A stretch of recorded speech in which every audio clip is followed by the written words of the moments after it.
সঙ্গীত শিল্পী নচিকেতাকে এবার মহানায়ক সম্মানে সংবর্ধিত করা হয়েছে। নচিকেতা চক্রবর্তী ছাড়াও রচনা বন্দ্যোপাধ্যায়কেও দেওয়া হয়েছে এই সম্মান। বিশেষ চলচ্চিত্র সম্মানে সংবর্ধিত করা হয়েছে অম্বরীশ ভট্টাচার্য, শুভাশিস মুখোপাধ্যায় এবং রুক্মিণী মৈত্রকে। 4 দশক ধরে বাংলা চলচ্চিত্রে বিশেষ অবদানের জন্য সম্মানিত করা হয়েছে প্রসেনজিৎ চট্টোপাধ্যায়কে।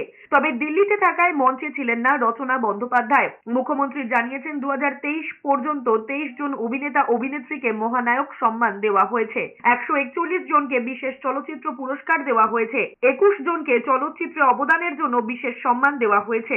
মৃত্যুর 44 বছর পর বাঙালির কাছে আজও প্রাসঙ্গিক মহানায়ক উত্তম কুমার। 24শে জুলাই মহানায়কের প্রয়াণ দিবসে মুখ্যমন্ত্রী মমতা বন্দ্যোপাধ্যায়ের উত্তম স্মরণেও সেই কথাই উঠে এসেছে। মুখ্যমন্ত্রী বলেছেন, খুব ছোট থেকে মায়ের সঙ্গে উত্তম কুমারের সিনেমা দেখেছেন, তার ছবির গান শুনেছেন, এখনো সবার হৃদয়ে বিরাজ করছেন তিনি। বাংলার সংস্কৃতির সঙ্গে জড়িয়ে রয়েছেন উত্তম কুমার। তাকে হয়তো দেখতে পাইনি, কিন্তু তার ছবি খুব ছোট্টবেলায় মায়ের সাথে যখন 3য় 4র্থ ক্লাসে পড়ি দেখতে যেতাম, একটা দুটো মনেও পড়ে। আর আমরা পুরো বাংলা গানের পোকা ছিলাম তখন।